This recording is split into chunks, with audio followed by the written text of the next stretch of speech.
혹시 여러분 그 페이스북이나 인스타그램, 뭐 트위터 같은 어떤 그런 소셜 미디어 계정을 가지고 계시나요? 가지고 계시는 분들 많이 계십니다.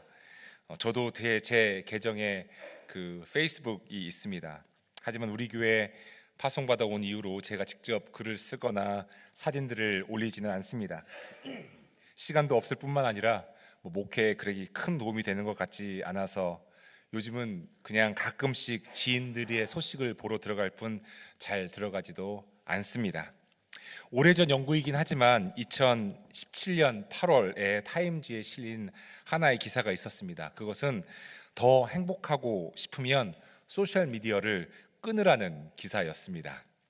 유니버시티 오브 캘리포니아에서 한 연구인데 그 페이스북 같은 소셜 미디어를 오래 사용하는 사람일수록 신체적, 정신적, 감정적으로 부정적인 영향을 받게 된다고 합니다. 또한 삶의 만족도도 떨어진다고 하는 기사였습니다. 특히 그 하이라이트 릴이라고 하는 그 짧은 동영상들을 보는 사람들은 정서적으로 굉장히 부정적인 감정을 느낀다고 합니다. 소셜 미디어에 올려지는 그 사진들이나 동영상들은 사실은 삶의 실상들을 다 보여주고 있지 못합니다. 좋아 보이고 멋져 보이는 것만 주로 올리기 때문입니다. 자신이 축복의 인생을 살고 있다고 하는 것을 은근히 나타내고 싶어 하는 욕망이 소셜 미디어에 담겨 있습니다. 소위 자기가 얼마나 잘 나가는 인생인지를 보여주고 싶어서 그런다는 것입니다. 그러니 소셜 미디어를 통해 보이는 것에 우리는 속아서는 안 됩니다. 자기 자랑이 굉장히 많이 있습니다. 자기를 나타내고 또 자신이 얼마나 축복받은 인생인지를 드러내고자 하는 인간의 욕망은 고대 유대 사회에서도 있었습니다. 예수님의 시대에 많은 사람들이 건강하고 권력을 가지고 있고 부자이고 학식이 뛰어난 것이 하나님으로부터 많은 복을 받았기 때문이라고 생각을 했었습니다. 그래서 간단한 논리적 사고로 보자면 삶이 좋아 보이면 복을 받은 것이고 삶이 어려워 보이면 하나님께 복을 받지 못한 것이라고 하는 생각을 갖고 있었습니다. 보이는 것으로 하나님의 축복을 재단했던 것입니다. 그런데 정말 그렇습니까? 우리는 속지 말아야 합니다. 눈에 보이는 것에 속지 말아야 합니다.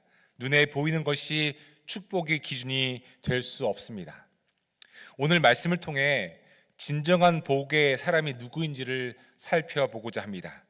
눈에 보이는 것에 의해서 판단되는 것이 아닌 진정한 복의 사람은 누구인지를 살펴보고 그 복의 사람이 되는 저와 여러분이 되기를 간절히 바랍니다.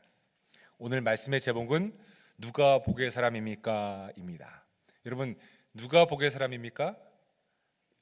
여러분 스스로가 믿음으로 대답하셔야죠. 저입니다. 그렇죠? 그러면 내가 어떻게 복의 사람인지를 한번 말씀을 통해 살펴보고자 합니다. 오늘 읽은 본문 말씀은 눈에 보이는 것으로 인해 다른 사람을 판단하지 말라고 하는 말씀입니다. 보이는 것이 다가 아니기 때문입니다. 야고보서가 특별히 믿음의 실천을 강조하는 성경인 만큼 오늘 본문 말씀도 실제적인 실천을 말씀하고 있습니다. 본문 말씀은 회당에 모인 사람들을 예로 들고 있습니다. 화려하게 차려입은 사람과 남루한 옷을 입은 사람이 회당에 왔을 때 그때의 반응을 예로 들고 있죠. 당시 유대 사회도 보이는 것을 기준으로 축복을 생각했던 사회였습니다. 그런데 예수 그리스도를 믿는 크리스천들은 그러면 안 된다는 말씀을 야고보서는 말씀하고 있습니다. 당시에 사람에게만 하시는 말씀이 아니라 오늘 우리에게도 동일한 말씀이지요. 보이는 것으로 사람을 판단하면 안 된다. 특별히 예수 믿는 사람들은 그러면 안 된다라고 성경 말씀은 야고보서는 우리에게 말씀하고 있습니다. 본문 말씀이 예로 들고 있는 그 회당은 기도하는 장소로서 그리고 성서를 읽는 장소로서 유대인들에게는 매우 중요한 곳이었습니다. 하나님께 기도를 하고 하나님의 말씀을 듣는 장소였기 때문에 회당에는 차별이 있어서는 안 되는 장소였습니다.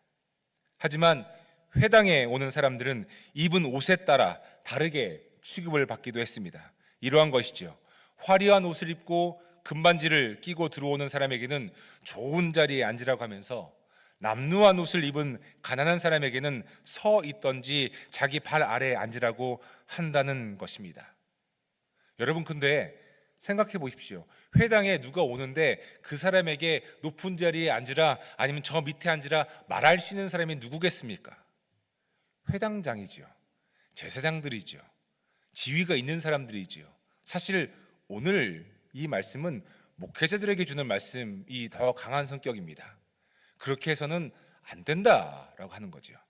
그런데 이게 비단 목회자들만의 이야기가 아니라 우리 모두의 이야기인 것도 마찬가지인 것이, 우리가 교회든 어디든 보이는 것에 사람을 차별한다고 하는 것은 성경에 의하면 잘못된 것이기 때문에 그렇습니다. 성경은 이러한 차별을 나쁜 생각이라고 말하고 있습니다. 본문 말씀인 4절 말씀입니다. 바로 여러분은 서로 차별을 하고 나쁜 생각으로 남을 판단하는 사람이 된 것이 아니고 무엇이겠습니까? 예수를 믿고 따르는 크리스찬들인 우리는 그렇게 해서는 안 된다고 하는 것입니다. 바로 이어서 5절은 이렇게 말씀하고 있습니다. 사랑하는 형제 자매 여러분, 들으십시오. 하나님께서는 세상에 가난한 사람을 택하셔서 믿음에 부유한 사람이 되게 하시고, 이런 뭐에 부유한 사람이 되게 하셨다고요? 믿음에 부유한 사람이 되게 하시고, 하나님을 사랑하는 이들에게 약속하신 그 나라의 상속자가 되게 하시지 않았습니까? 우리가 믿는 복음은 반전이 있습니다. 잘 사는 사람이 계속 잘 살게 되고 못 사는 사람이 계속 못 살게 되는 것이 복음이 아닙니다. 그 반대입니다. 오늘 말씀도 그렇습니다. 가난한 사람을 택하셔서 믿음에 부유한 사람이 되게 하신다 하셨습니다. 눈에 보이기에는 남루한 옷차림의 가난한 사람이지만 그 사람을 어디에 부유하게 한다 하신다고요? 믿음에 부유한 사람이 되게 하신다고 말씀하십니다. 믿음에 부유한 사람이라는 뜻은 믿음 안에서 부유한 사람이라는 뜻입니다. 영어 성경에는 이렇게 되어 있습니다. 세상 안에서는 가난한 사람들을 믿음 안에서는 부유한 사람으로 만들지 않겠느냐. 믿음 안에서, 그렇죠? In the world to be rich in faith. 그러니까 who are poor in the world, 그렇죠?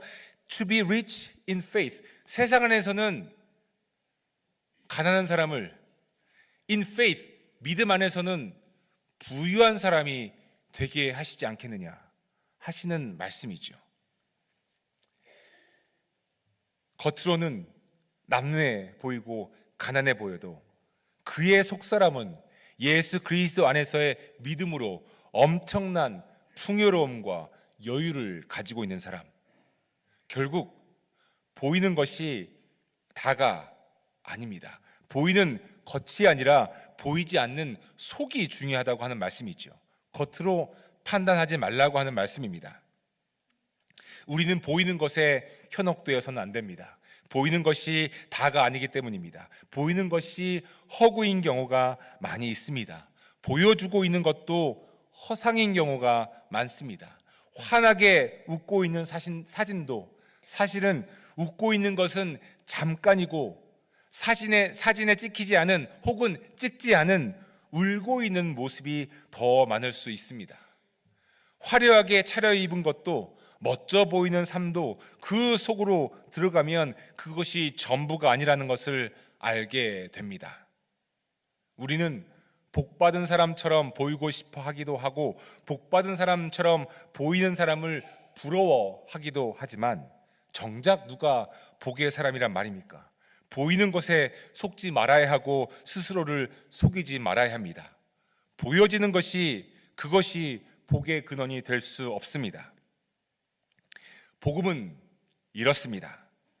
하나님은 세상에서는 가난해 보이는 사람을 믿음으로 부유하게 하십니다. 세상에서 가난하다고 하는 것은 눈에 보여지는 것입니다. 하지만 믿음으로 부유하다고 하는 것은 보이는 것이 아닙니다. 내면을 의미합니다. 속사람을 나타냅니다. 진정한 복은 눈에 보이는 것에 있지 않습니다. 복은 소유에 많고 적음에 있지 않습니다. 진정한 복은 내면에 있습니다. 내 내면이, 내 속이 어떠한가에 있다는 말씀입니다. 진정한 복은 속사람의 상태이지 겉으로 보여지는 상태가 아닙니다.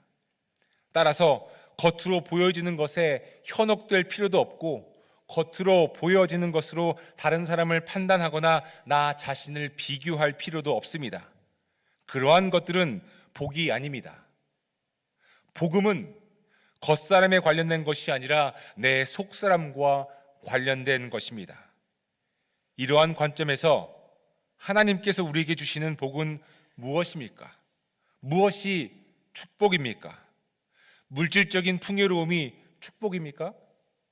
성경을 보아라. 아브라함도 부자였고 이삭도 야곱도 모두 부자였다. 따라서 물질적 풍요로움이 축복이다. 이렇게 생각하실 수도 있겠습니다. 하지만 저는 우리 교회 담임 목사로서 분명히 밝힙니다. 그렇지 않습니다. 성경에 흐르고 있는 복음의 큰 물줄기는 물질적 풍요로움을 하나님의 축복으로 여기지 않습니다. 물질적으로 부자일 수도 있고 아닐 수도 있습니다. 하지만 그것이 하나님이 주시는 축복의 기준이 될 수 없습니다. 물질적 풍요로움은 우리에게 평안함을 누리라고 주시는 우리들만을 위한 축복일 수가 없습니다. 물질적인 풍요로움은 하나님 앞에서 우리 이웃을 향한 책임일 뿐입니다. 뭐라고요, 여러분? 물질적 풍요로움은 하나님 앞에서 우리 이웃을 향한 책임입니다. 더 많이 가졌다면 더 많은 책임이 있다는 것을 알아야 합니다. 진정한 복은 어떤 차를 타느냐에 있지 않고 어떤 집에 살고 있느냐에 있지도 않습니다. 진정한 복은 믿음에 부유한 사람이 되는 것입니다.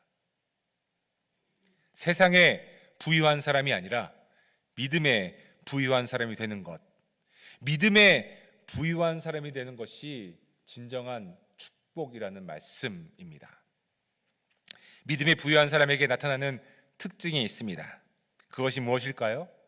첫째, 믿음에 부유한 사람에게 나타나는 특징 중에 하나는 흔들림이 없고 담대하다는 것입니다. 눈에 보이는 것에 흔들리지 않습니다. 상황이나 환경에 흔들리지 않습니다. 심지어 죽음 앞에서조차 흔들리지 않습니다. 믿음에 부유한 사람은 반석 위에 집을 지은 사람과 같습니다. 마태복음 7장을 보면 모래 위에 집을 지은 것과 반석 위에 지은 집의 이야기가 나옵니다. 모래 위의 집은 어떻습니까? 비가 내리고 홍수가 나고 바람이 불면 모래 위에 지은 집은 무너집니다.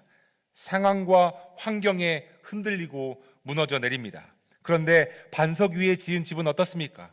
비가 내리고 홍수가 나고 바람이 불어도 그래서 바람이 불어서 그 집에 들이닥쳐도 무너지지 않습니다. 왜 그렇죠? 그 집의 기반이 흔들리지 않는 반석 위에 있기 때문입니다.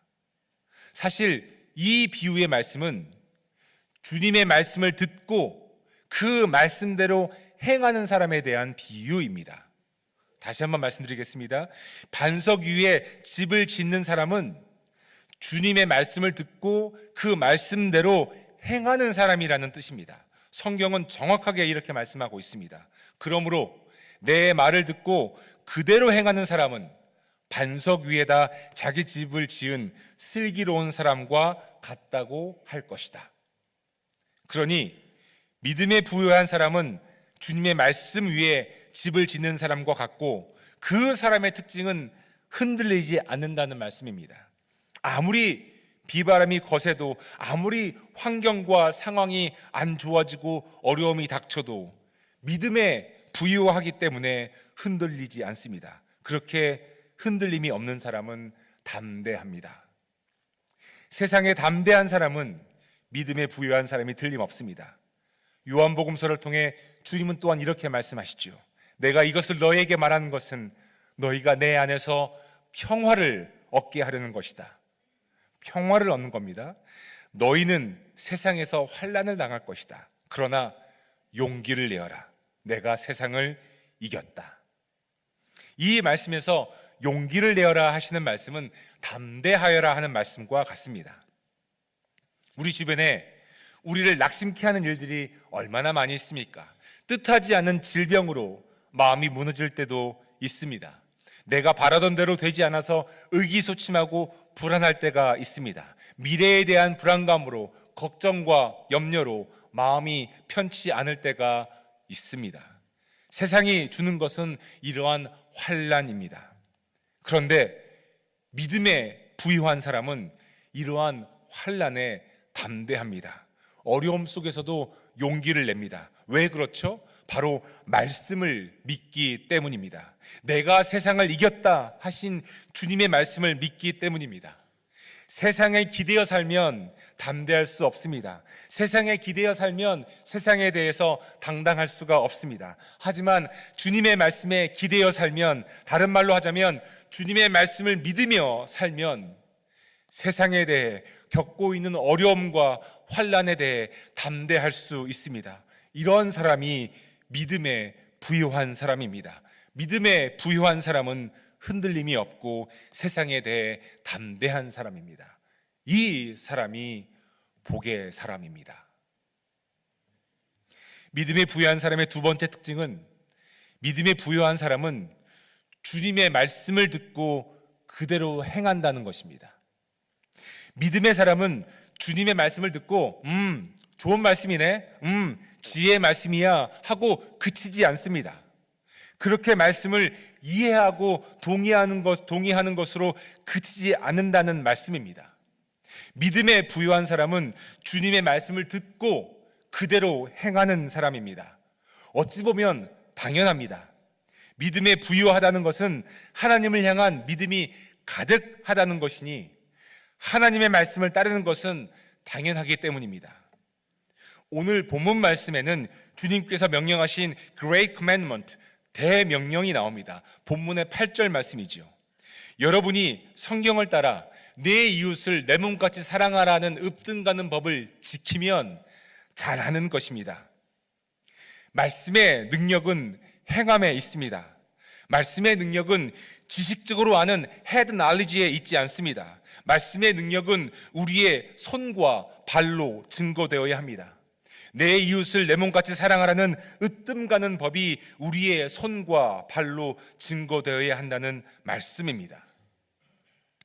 성경에서 으뜸 가는 법이라 말씀하시는 내 이웃을 내 몸처럼 사랑하라는 말씀에 대해 조금 더 설명드리겠습니다. 내 이웃을 내 몸처럼 사랑하라의 말씀이 때로는 어떻게 하라는 것인지 잘 모를 때가 있습니다. 여러분, 왜 그렇죠? 그것은 내 몸처럼 사랑하라는 그 말씀을 잘 이해하지 못해서입니다. 내 이웃을 내 몸처럼 사랑해야 한다는 말씀은 정확하게 내가 내 몸을 사랑하는 만큼 다른 이를 사랑해야 한다는 말씀입니다. 쉽게 설명을 드리면 이렇습니다. 여러분이 뜨거운 냄비를 모르고 손으로 잡으면 어떻게 반응하십니까? 아 뜨거 하시고 그렇지 않습니까? 아 뜨거 하고 손을 귀에 이렇게 갖다 대시는 분들 많이 계시죠. 신체 부위 중에 가장 차가운 부위가 이 귓볼이라고 합니다. 아 뜨거 하면서 나도 모르게 손을 귓볼에 이렇게 갖다 댑니다. 그리고 어떻게 합니까? 얼음으로 냉찜질을 하고 약을 바릅니다. 다른 예를 들어보겠습니다. 손가락 끝이나 어딘가에 작은 상처가 생기면 어떻게 하십니까? 피가 날까 얼른 상처난 곳을 손으로 누르고 그리고 약을 바르고 밴드를 붙입니다. 그렇죠. 어렵지 않습니다. 누구나 다 하는 아주 지극히 자연스러운 내 몸에 대한 반응입니다. 작은 예들이긴 해도 우리가 우리 몸을 어떻게 사랑하는지를 보여주고 있습니다. 내 이웃을 내 몸처럼 사랑한다는 것이 이런 것입니다.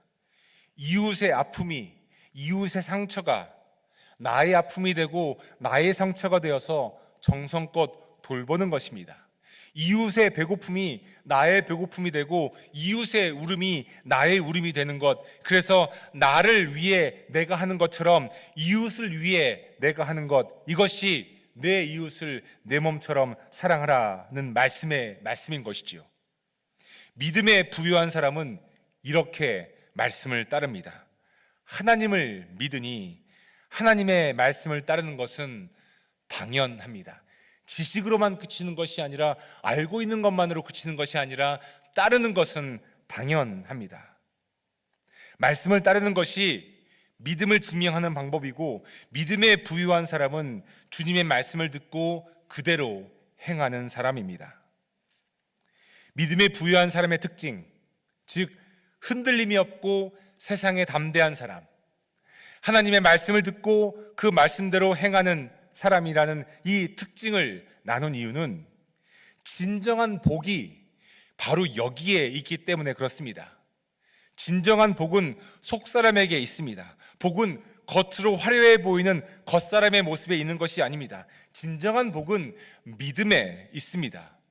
복은 내가 만들어내는 것이 아니라 받는 것이죠. 따라서 진정한 복은 오직 하나님께로부터 나옵니다. 그리고 그 복은 믿음에 있습니다.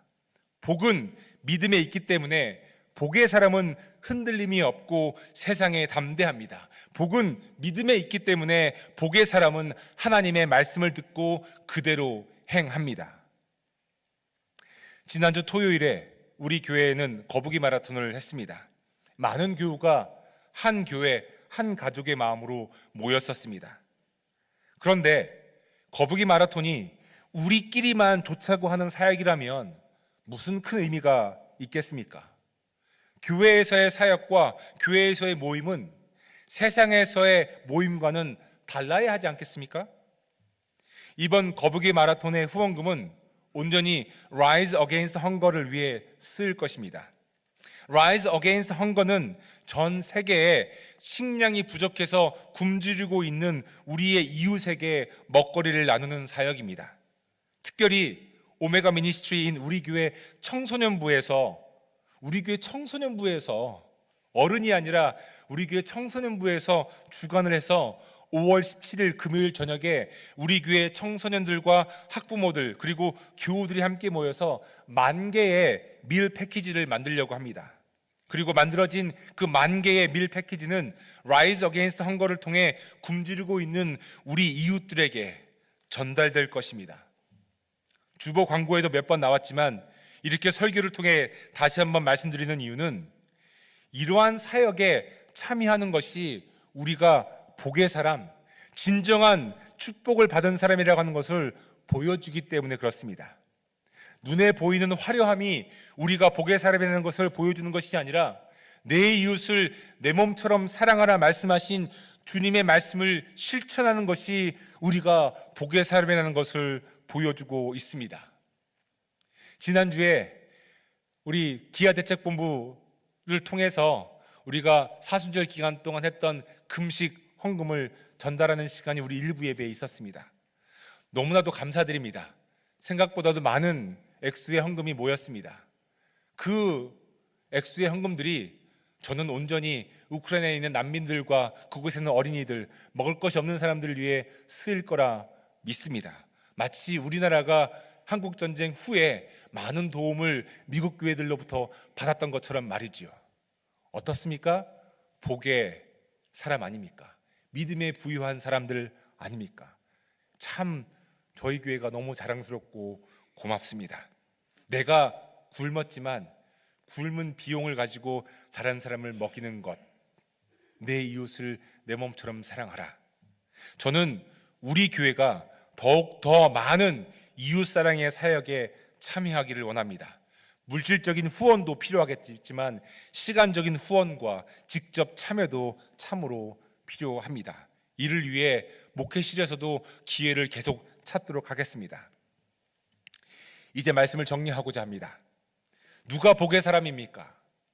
보이는 것에 현혹되지 마시기를 바랍니다. 보여지는 화려함에 속지 마시기 바랍니다. 보이는 것이 우리를 행복하게 하지 않을 뿐더러 괴한한 비교나 오해를 하게 만들기 쉽습니다.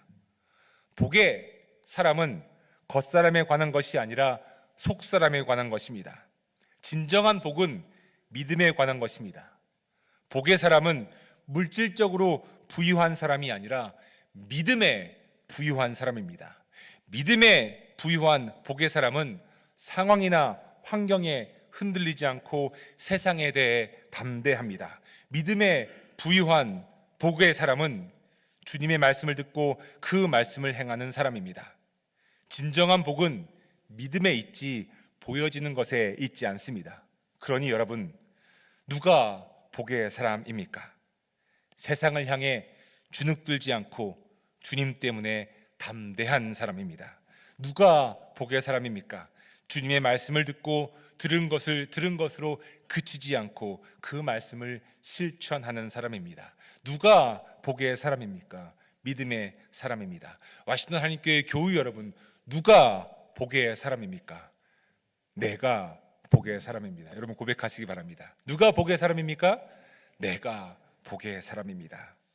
사랑하는 교우 여러분, 그리고 방송으로 예배에 참여하고 계시는 모든 형제 자매 여러분, 저는 저와 여러분 모두가 복의 사람이 되기를 간절히 바랍니다. 보이는 것으로 복의 사람이 되는 것이 아니라 믿음으로 말입니다. 흔들리지 않고 세상을 향해 담대한 삶을 사는 사람, 주님의 말씀, 내 이웃을 내 몸처럼 사랑하라 하신 말씀을 끝까지 실천하는 사람, 그런 복의 사람이 저와 여러분 우리 모두이기를 주님의 이름으로 소망하며 축복해 드립니다. 아멘. 이 시간 주신 말씀을 기억하며 결단하면서 기도하겠습니다. 복의 사람이 되기를 원합니다.